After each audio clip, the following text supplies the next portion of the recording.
Vamos a nuestro encuentro con Thomas Kuhn y la estructura de las revoluciones científicas.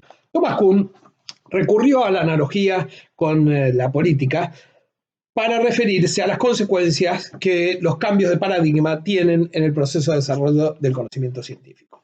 Él utilizó el término revolución en el sentido en que la ciencia política le da aquella situación de crisis en la cual los mismos instrumentos con que el sistema político cuenta para resolver los problemas a los que se enfrenta no son suficientes.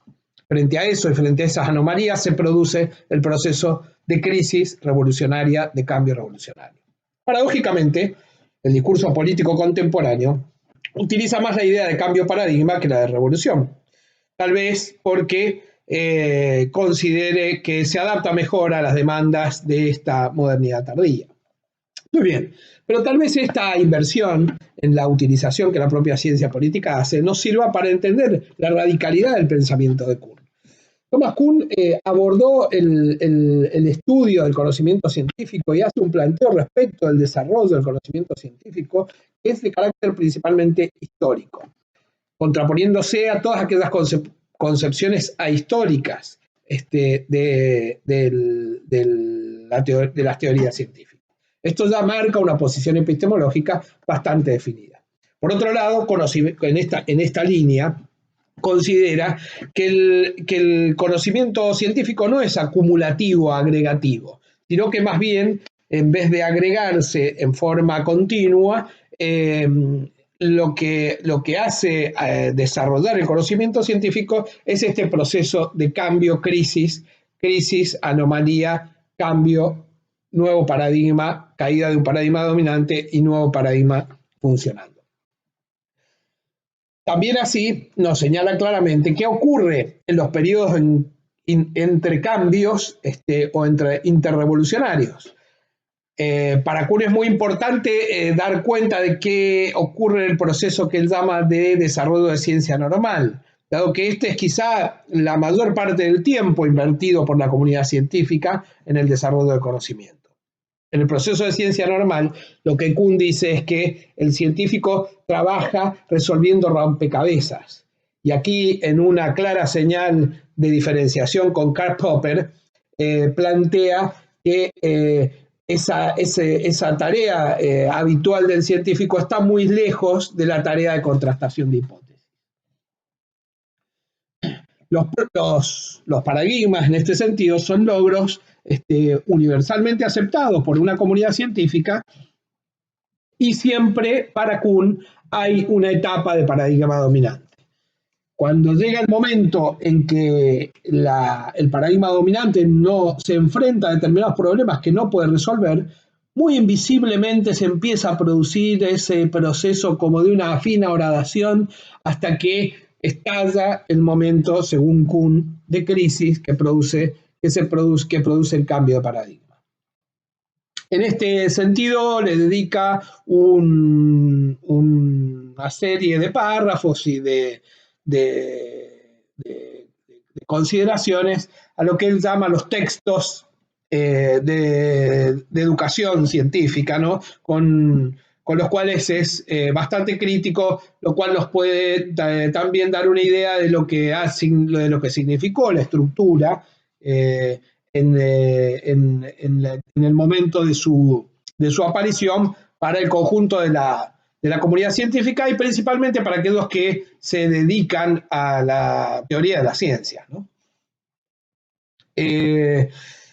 Pero, ¿cómo se produce ese momento de aparición de nuevas soluciones? Bueno, aquí Thomas Kuhn recurre también a la idea de pensar que hay de plantear que hay una notable inversión en las formas de ver, en las formas de preguntar y en las formas de responder. Dice Thomas Kuhn, que lo citamos en la estructura de las revoluciones científicas, en el capítulo 11, dice, pero es precisamente este tipo de cambio de la formulación de preguntas y respuestas lo que explica en mayor medida que los nuevos descubrimientos empíricos, por ejemplo, la transición de la dinámica aristotélica a la galileana, así como de la galileana a la newtoniana. Kuhn está planteando una diferenciación muy clara con el empirismo, en la medida en que está diciendo los descubrimientos y los empíricos son importantes, son reconocidos, pero no son el punto de inflexión para llegar a encontrar un nuevo paradigma. Lo que produce la posibilidad de abordar el cambio es fundamentalmente un cambio en la mirada, una inversión respecto de cómo preguntar y también de cómo responder.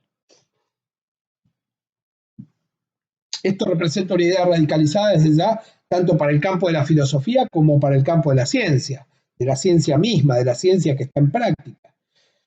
Y a mi juicio es lo que pone en discusión un montón de preceptos. El primero podríamos señalarlo, que es la explicación tradicional de la invención espontánea atribuida al genio científico.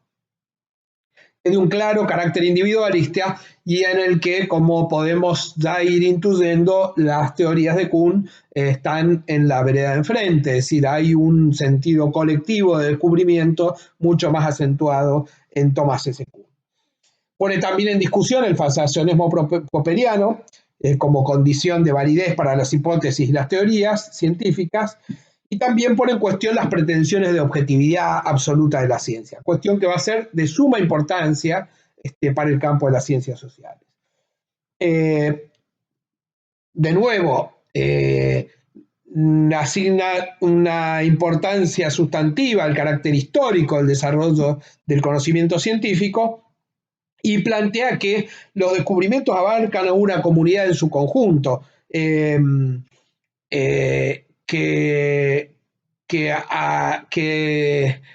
ha encontrado importantes descubrimientos empíricos, pero los que están precedidos por un cambio en la mirada que surge fundamentalmente de la crisis.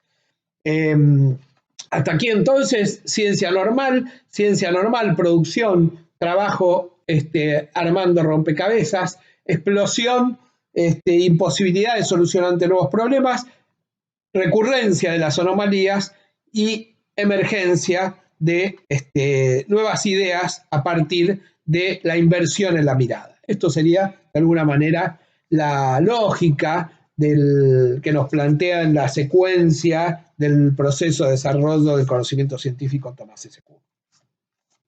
Bueno, llegados a este punto, podríamos señalar también que aparecen de alguna manera cierta comunión con aquellas ideas que podemos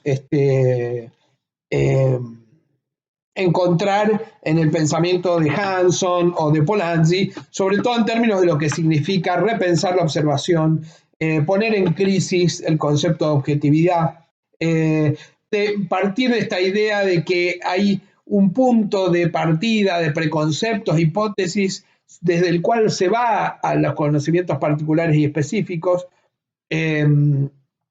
y aquella tan difundida tesis de Polanyi respecto del conocimiento tácito y el conocimiento implícito.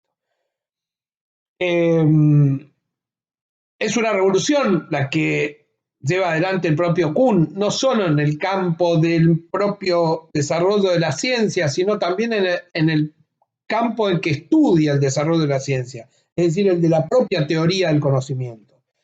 Esto muestra una dosis de audacia significativa, que bueno, también, tal vez, podría también recuperar el discurso político, entendiendo que si hay cambio de paradigma, hay revolución.